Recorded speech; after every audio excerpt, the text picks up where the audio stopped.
What's up, Meta Nerds? This video is all about the Crucible, a Paladin-class cruiser, also known as the Jedi Training Cruiser, with the one we see in the Clone Wars being named the Crucible.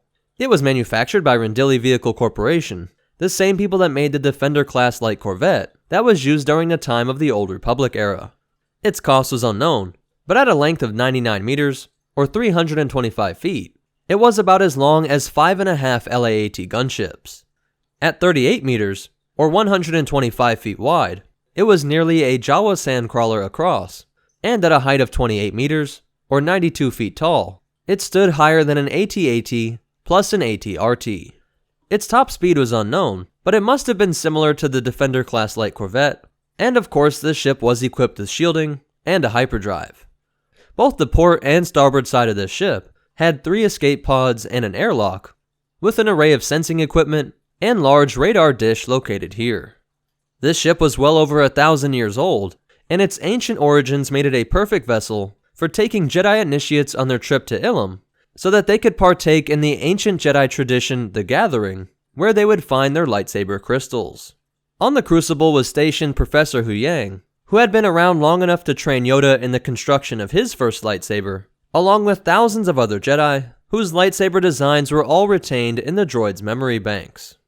The entirety of this ship is just dedicated to sleeping quarters, training areas, and common areas, as well as the storage for enough lightsaber parts to make more than trillions of different combinations of lightsabers.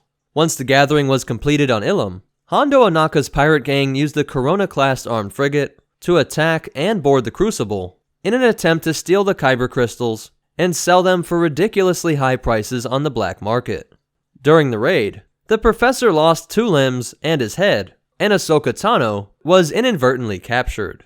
The Padawans and Huyang tried to carry out a rescue on Florum, but were shot down by a WLO-5 speeder tank, falling back into the hands of the pirates, and were only able to later escape due to the CIS invasion of this planet. Eventually they would make it back to Coruscant, and the Professor was repaired, but this ancient ship was finally destroyed, meeting an ungracious end as its wreckage would be salvaged by Hondo and his pirates. Later, it is actually the Crucible that Adi Gallia is crushed against by Savage Press's horns. So that's it for its history, and the only cool behind the scenes fact is that the logo of the Jedi Order and some of the coloring and accents of this ship were all put in place to show the viewer that this was a rare ship from the time of the Old Republic. Which, for people concerned about canon and legends, this ship is of course canon, and so at least the style of Old Republic ships will be retained in canon. So that's it for the Paladin-class cruiser, but most important of all, remember, if you give tenure to a droid professor, you're stuck with him forever, and the Force will be with you, always.